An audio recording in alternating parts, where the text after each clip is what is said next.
반갑습니다. 오늘 라이브는 서울시에서 함께 해주시고 계십니다. 2분기의 시작을 어떻게 하면 좋겠냐, 이런 내용을 주제로 한번 이야기 나눠보도록 하겠습니다. 저는 여러분들께 명확하게 말씀드리고 싶습니다. 상반기에 끝내세요. 상반기에 끝내자고 계획을 역으로 해야 하반기에 될지 몰라요. 근데 상반기에 끝내려고 여러분의 시간을 들여다보면 전혀 다른 데드라인의 프레스가 올 거야. 그거를 맞춰서 가다가 커리어가 진짜 팍 열리는 경우가 굉장히 많아요. 그리고 상반기에 끝내야지 하고서 막 열심히 했는데 안타깝게 안 됐어. 그러면 7, 8월에 보강해서 하반기 때 다시 도전. 이게 가능할 수 있어요. 그래서 이 지금 시점에서 나는 어디까지 왔고 4월은 나는 어떤 액션을 할 것이다. 1분기 결과를 봅시다. 서탈이 있겠죠? 서합이 있겠지. 자, 이 경우의 수에 따라서 우리가 디테일하게 좀 볼 필요가 있습니다. 자, 서탈 일단 보도록 할까요? 전부 탈락을 하는 경우가 있겠죠? 그리고 일부 합격이지, 일부 합. 무조건 다 떨어지는 건 아니잖아. 그래서 전탈의 경우는 뭘까? 전탈을 했다면 원인은 지원 전략의 문제입니다. 지금 전탈하신 분들에게 제가 이거 딱 정리를 해드릴게요. 1번, 포털 내 지원하지 마세요.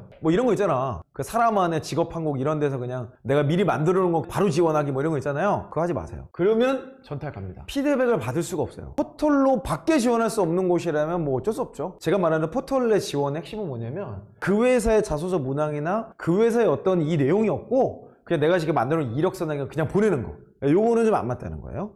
그러니까 여러분들은 쉽고 빠를지 몰라도 실제 그 회사가 여러분의 내용을 꼼꼼하게 본다거나 여러분의 내용을 잘 정리하려고 하지 않을 수 있다. 그래서 심지어는 합불에 대한 결과 발표 자체가 이루어지지 않는 경우가 생각보다 많습니다. 그래서 만약에 이게 좀 어렵다 그러면 마감일 있는 회사에 지원하시면 됩니다. 두 번째, 직무 최소 요건이 맞는지 확인해야 됩니다. 그러니까 내가 지금 직무를 막 여기저기 지금 다 쓰고 있는지 이거 취업 포트폴리오 체크하셔야 돼요. 취업 포트폴리오를 체크해야 되는데 여기에서 여러분들이 필수적으로 확인해야 될 요소가 세 가지 있습니다. 1번, 필수 자격증. 요거 체크해야 돼요. 그러니까 직무별로 필수 요구사항이 있단 말이에요. 예를 들면 건축을 한다 그러면 건축기사가 있어야 돼. 이 정도를 놓치는 사람은 없을 거라고 제가 생각하지만 혹여나 해서 제가 말씀드리는 거예요. 그리고 그거 이외에 필수 자격증이라는 게 있을 수 있어. 자, 이거 없이 그냥 마구 지원하는 건 아닌지 한번 점검해 볼 필요가 있습니다. 두 번째, 뭐 이공계나 디자인이나 뭐 이런 거 해당이 될 텐데 전공, 필수 요건에 명시해 놓은 곳에 내가 지금 그걸 무시하고 막 지원하는 경우는 아닌지 확인해 볼 필요가 있습니다. 세 번째가 학력에 대한 점검을 해야 됩니다. 4년제, 3년제, 2년제 또는 뭐 어떤 형태가 됐건 고졸 이상 뭐 이런 걸 따지는 경우들이 많이 있단 말이에요. 그 내용들은 점검을 하셔야 돼요. 제가 보기엔 다 떨어진다 그러면 이 두 가지 중에 하나의 문제일 확률이 매우 높습니다. 그래서 여러분들이 전탈했다라고 했을 때 아주 최소 요건, 여기 뭐 스펙도 있을 수 있어요. 아까 자격증이라고 한 거는 저는 여기 필수 자격증을 이제 말씀드리는 거고, 정말 기업에서 원하는 이거는 있어야 된다라고 이렇게 명시되어 있는 것들을 갖추지 않은 상태로 계속 지원만 열심히 하고 있는 것은 아닌지라는 것들을 좀 고려해 볼 필요가 있다. 전탈한 경우 여러분에게 정말 필요한 한 단어는 뭐냐면 피드백입니다. 이 피드백의 내용은 뭐죠? 합격인지 불합격인지를 피드백 해주는 회사에 지원을 써야 된다는 거예요. 이게 가장 중요합니다. 피드백이라는 게 다른 게 아니라 합불이 합불, 적어도 합격했습니다 내지는 불합격했습니다 이 정도는 받아야 된다. 네, 이거를 말씀드립니다. 자, 그 다음에 이제 일부 합격한 경우를 말씀드립니다. 공통점 분석을 해야 됩니다. 이게 되게 중요해요. 공통점 분석은 뭘 하냐, 합격은 합격대로 불합격은 불합격대로 분석을 해야 돼. 저는 시간이 없다 그러면 합격한 것만 그냥 보라는 거야. 근데 여기서 이제 분석해야 될 게 뭐냐, 필살기. 어떤 필살기를 쓴 데가 합격하는지만 공통 요소를 뽑아보라는 거예요. 제가 경험 리스트업에서 쭉 다 뽑아보라 그러잖아요. 의도적으로 바꿔가면서 써봐. 그래서 요거를 쓴 데는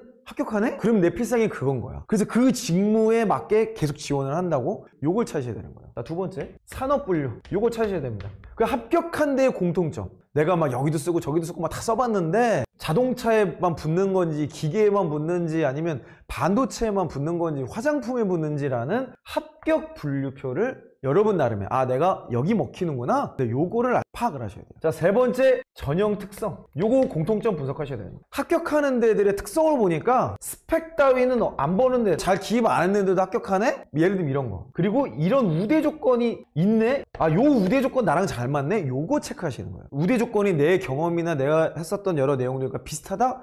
라고 한다면 저는 그런 쪽으로만 계속 지원의 전략을, 방향성을 잡고 계속해서 그쪽으로 지원을 해보라는 거죠. 그래서 결국에는 일부 합격하시는 분들은 공통점을 찾아서 합격 확률을 높이는데 시간을 쓰셔야만 합니다. 그게 가장 중요한 거예요. 여기에서 우리가 전략적 초점을 잡으면 사실 상반기 내에 끝낼 수 있고 하반기에 적어도 내가 생각하는 더 강력한, 더 내가 가고 싶은 영역으로 갈 수 있다. 확률이 올라간다 라는 것들을 명확하게 말씀을 드리고 싶습니다. 자, 여기까지가 서타를 주로 하시는 분들 따져보셔야 될 정말 중요한 내용이라고 볼 수 있습니다. 서합으로 넘어가고, 나는 그래도 내가 지원하면서 서류 합격을 많이 하고 있어. 근데 이것도 취업 포트폴리오 분석해봤더니 여기에서도 또 정리해야 될 포인트가 있어요. 1번 중소기업 중심으로 합격한다. 그 다음에 중견 합격을 한다. 대기업을 합격한다. 요 세 가지에 따라서 조치가 다를 수 있습니다. 중소기업 중심으로 합격을 했다. 그러면 어떻게 되는 거예요? 저는 성장성을 고려한 회사로 집중을 하라고 말씀드리고 싶습니다.